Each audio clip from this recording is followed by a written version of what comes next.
after watching Tiger King, I knew I wanted to write a bunch of blogs about it, but I wanted to know what types of questions people had. And I turned to social media. One of my friends invited me into a private Facebook group, and I asked similar questions there. I was shocked, though, at the response towards me and about Joe Exotic in general, what people's takeaways from Tiger King were, or at least the ones who joined this Facebook group.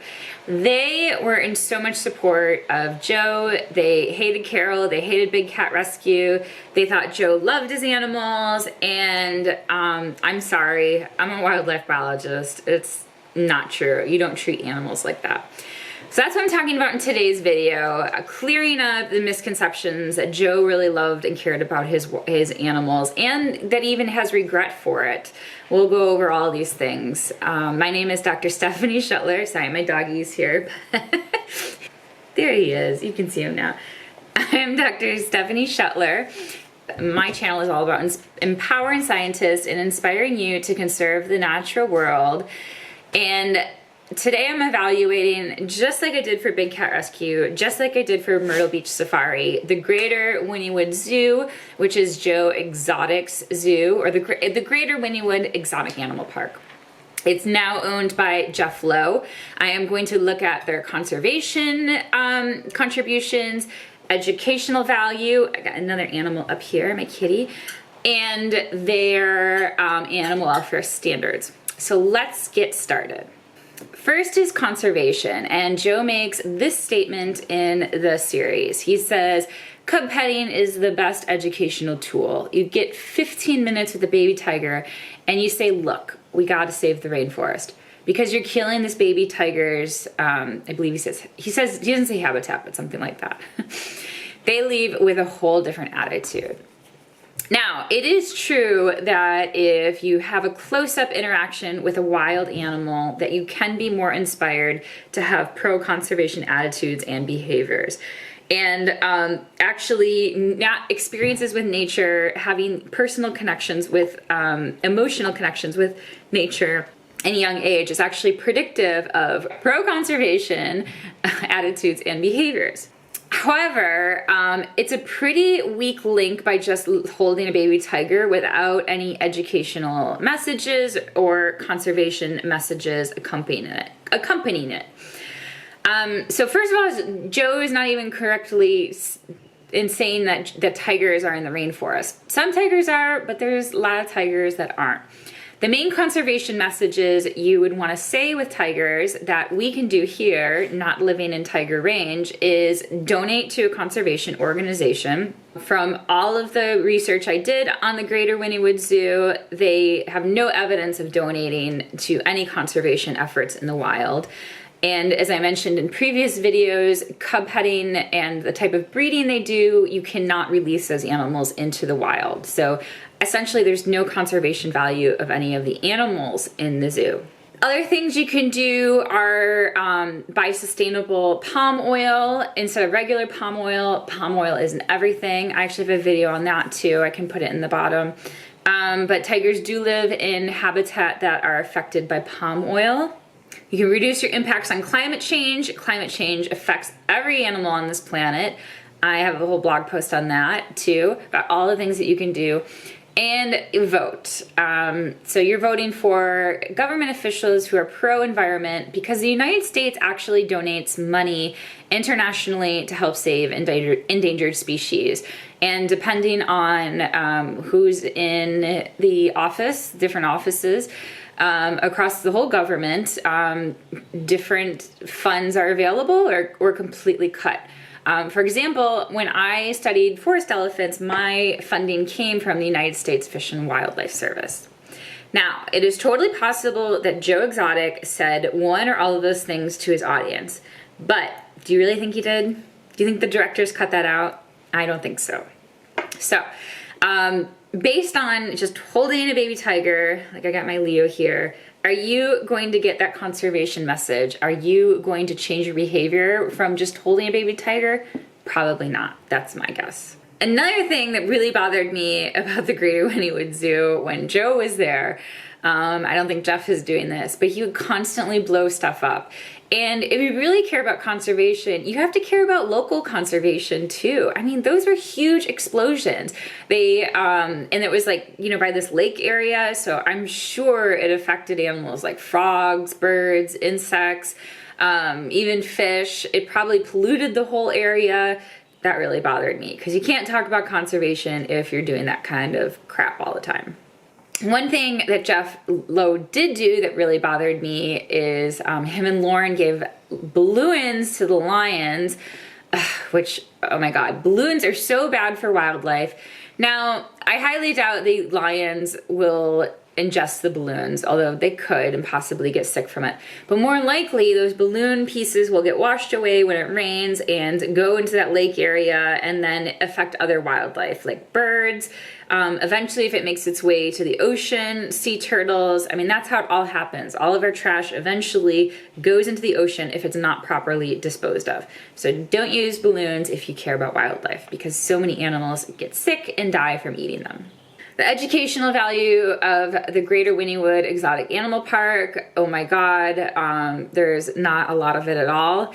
When Joe was doing his video series, he was trying to call out Carol on her small cages, which are not cages, they're not small cages, they're lockout areas to keep the animal from going into the larger enclosure so that the keepers can get to either or area. I explained that in Big Cat Rescue video.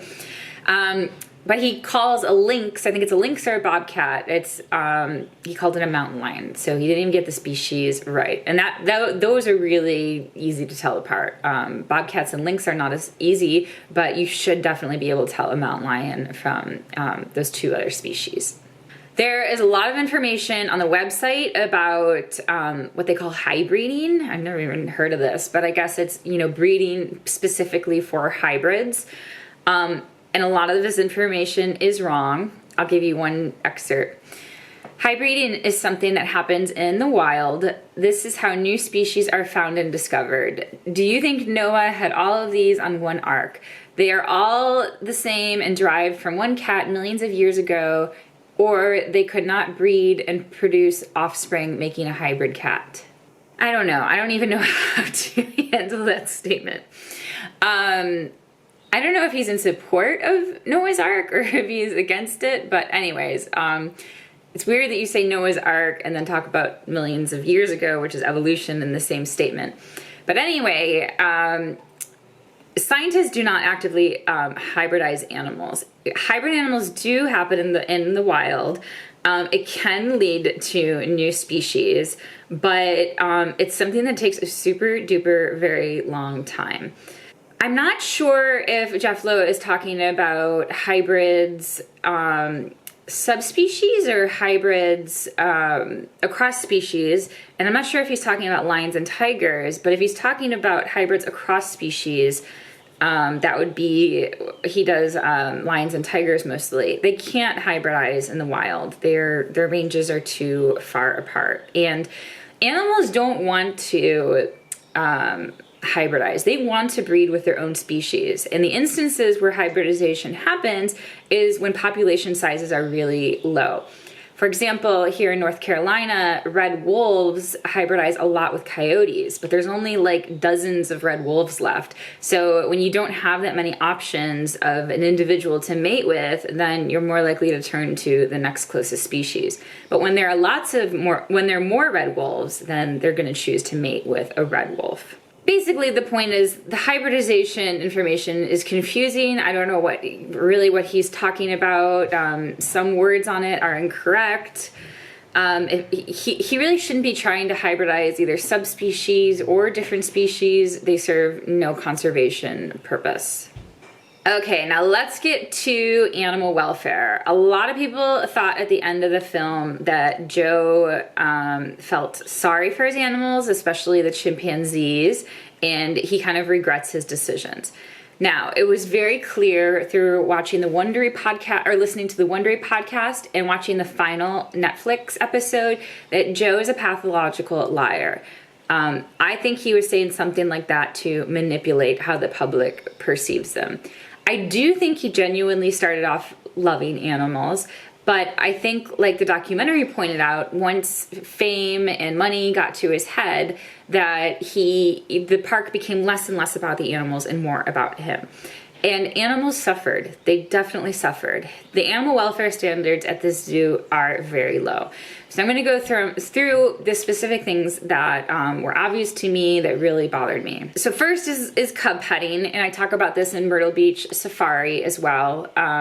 But the cubs are taken directly from their mothers. We saw in the video just seconds away from their mothers to be tamed.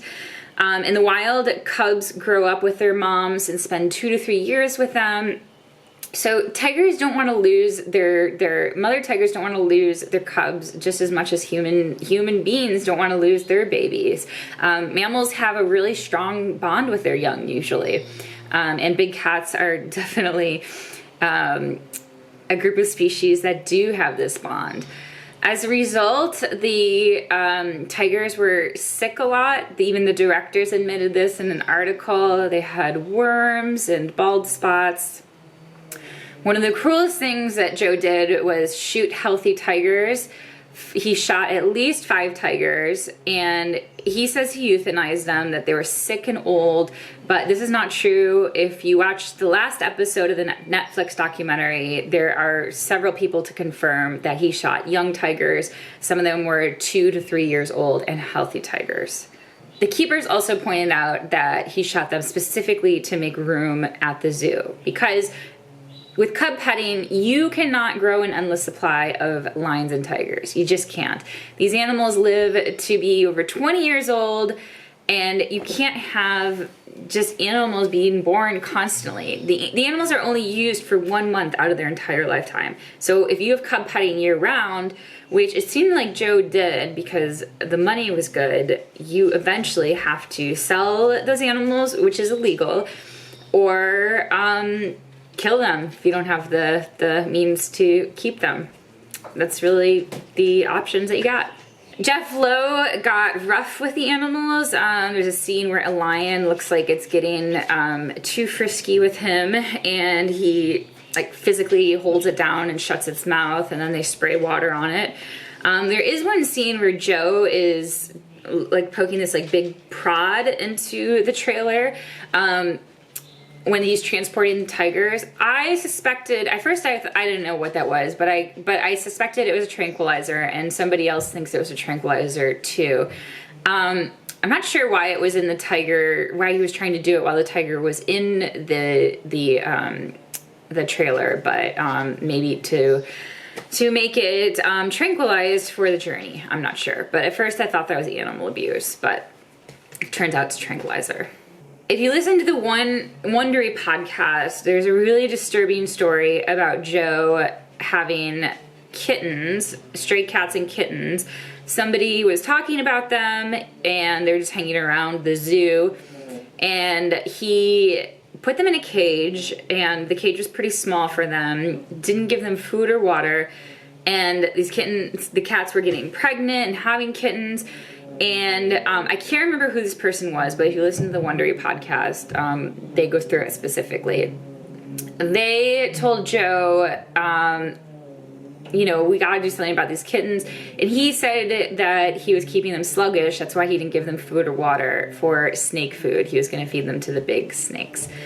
So that person then took the cage, went to a rescue place, dropped off the cats, left the zoo forever, and then they ended up collaborating with Carol Baskin. So that is just a horrible story of direct animal abuse. Just the facilities at the Greater Wynnewood Zoo were awful, and it looks today that they're still the same. Cages are really small. There were scenes where there was like 15 tigers in a cage. That's way too many tigers for those size of cages. Also, they're not kept up that well. A lot of the cages, the bottoms were just mud or dirt, and it got muddy when it rained outside. Animals don't want to live in like a wet area constantly. It's really uncomfortable. So these cages, the chimpanzee cages, oh my God, those are heartbreaking. Just like nothing for those chimps to do, and just a really cruel boring life for them. So the standards that the Greater Wynnewood Zoo has for all of these animals are pretty low. In a lot of regards, it looked like it was just bear cages and not much in their environment to stimulate the animal. Certainly no enrichment. It didn't look like there was any sort of like artificial habitat structure that you might see in more ethical zoos. That's pretty much it about the Greater Wynnewood Zoo. I could go on and on about more details, but this video is already long. I just don't want you to be fooled by Joe Exotic. If he really loved his animals, he would have taken care of them much, much better, stopped the breeding, reduced the breeding, and really taken care of the animals that already exist there. So please, when you're going to zoos, look them up before you go, see if they're more ethical zoos, and I have a whole video on this. Thank you guys so much for listening to my series on Tiger King. I have a lot of blogs about this too. I was obsessed.